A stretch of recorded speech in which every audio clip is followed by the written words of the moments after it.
Le Rassemblement national, qui est maintenant dans ce département qui n'est plus une force de témoignage, qui est véritablement une force arbitrale en Loire-Atlantique, a toute vocation, naturellement, à présenter une liste à ce scrutin, comme nous l'avons toujours fait d'ailleurs. Mais la différence avec les dernières élections, notamment l'élection de 2017, c'est que, et cette fois-ci, et ça surprendra un peu, mais nous ferons véritablement une campagne de terrain.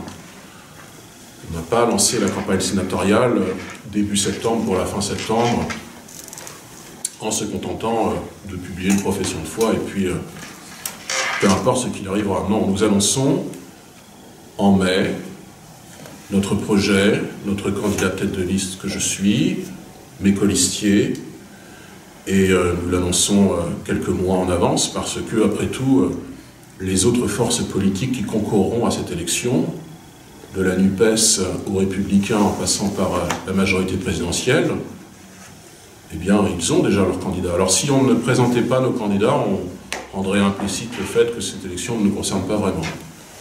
Eh bien, nous disons, et notamment au regard des élections législatives de juin, nous avons fait 12,5% de suffrages exprimés.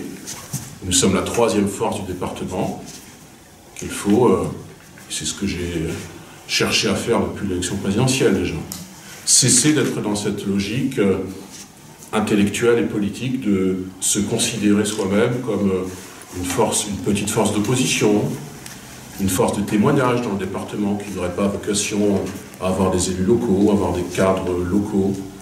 Au contraire, il faut des relais partout, il faudra demain des élus locaux, notamment des élus municipaux, et puis il faut, là, à l'instant T, eh bien, avoir une véritable campagne sénatoriale, comme nous le menons depuis ces derniers jours. J'étais ce matin avec Brian Pecker, membre du bureau départemental, à l'hôtel de ville de Macérac, à la rencontre du maire de Macérac, M. Sanchez, qui sera peut-être lui-même candidat, et je lui souhaite bon succès, même s'il ne sera pas de ma liste.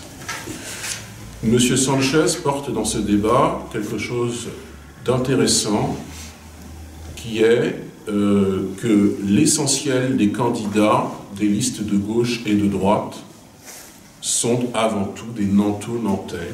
Si vous regardez le haut de la liste NUPES, quand ils se seront mis d'accord sur qui la dirigera entre la NUPES elle-même et le Parti socialiste, vous savez qu'il y a des frictions, mais si vous regardez le haut de la liste, quelle qu'elle soit, vous verrez de grands notables de Nantes, M. Dantec, Mme Daniel, M. Vaugrenard n'est plus là, mais bon, vous ne verrez pas de maire de commune rurale en haut de ces listes.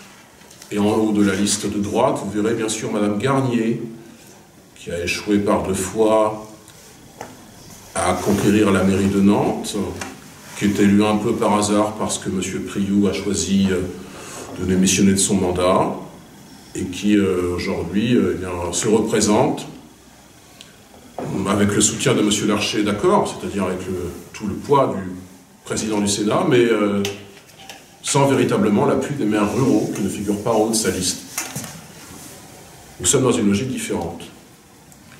Et mes colistiers, que je vais succinctement vous présenter, qui se présenteront de même de manière plus développée, vous le verrez, représentent, à notre sens, plus fidèlement le département, le Sud-Loire, le Nord-Loire, des communes urbaines, rurales, un peu plus populaires, un peu moins populaires, des villes industrielles comme je viens moi-même, Saint-Nazaire. Bref, nous pensons être un peu plus représentatifs du département que ne peuvent l'être les grandes listes.